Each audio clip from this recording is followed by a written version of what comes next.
সরকারি খালের উপর যদি কোনো স্থাপনা থাকে তাহলে জজ সাহেব কি রায় দিবেন? সরকারি আমার তো রেকর্ডের সম্পদ, যে খালটা গেছে এই খালটা কার? মূলত সরকারি না আপনার নিজস্ব সম্পদ? বিএস করছে সরকার, কিন্তু আমার আরএসএস তো আমার।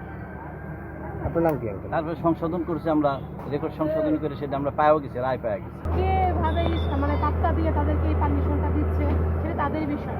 আপনাদের স্বীকার করেন কিনা, আপনাদের বলেছি কিনা বলেন? আপনারা বলেছে আমাদের কথা শুনে তারা আবার জেলাতেও জেলাতে আজকে আমাদের একটা কাগজ দেয়, যদি এই কাগজের কোনো ভ্যালিডিটি আমাদের কাছে নাই। এখানে অবৈধভাবে আপনারা এটা করেছে আমাদের।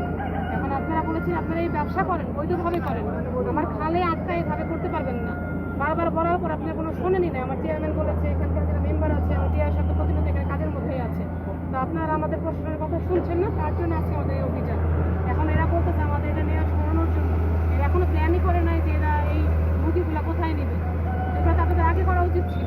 তারপরে মানবিক বিষয়ভাবে একান্তই যেহেতু বলেছেন, আমরা মুরগি কিন্তু নিলামও করতে পারি। এটা সরকারি জায়গার উপর আপনারা স্থাপনা করেন, যাই করেন কিন্তু সরকারের উপরে বর্তা। আপনারা দ্রুত এখন যেভাবেই হোক সেগুলো অপসারণ করে আপনাদের স্থাপনা সরাই নেন এই মুহূর্তে। আমার কাজ চলমান থাকবে, এটা হলো আজকের মধ্যে। আপনাদের সবার রিকোয়েস্টের কারণে আজকের মধ্যে, ঠিক আছে? আজকের মধ্যে কোনো সন্ধ্যার মধ্যে আমি কেন সন্ধ্যার মধ্যে আমার কাজ শেষ করে এসে আমরা দেখতে যাবো। যদি এর ব্যর্থ হয়, আপনারা সবাই আছেন এখানে, আমি কাজ করবো। যে কে বলুক না বলুক সেটা আমার দেখার বিষয় না, আমার যেটা কাজ সেটা আমি করবো।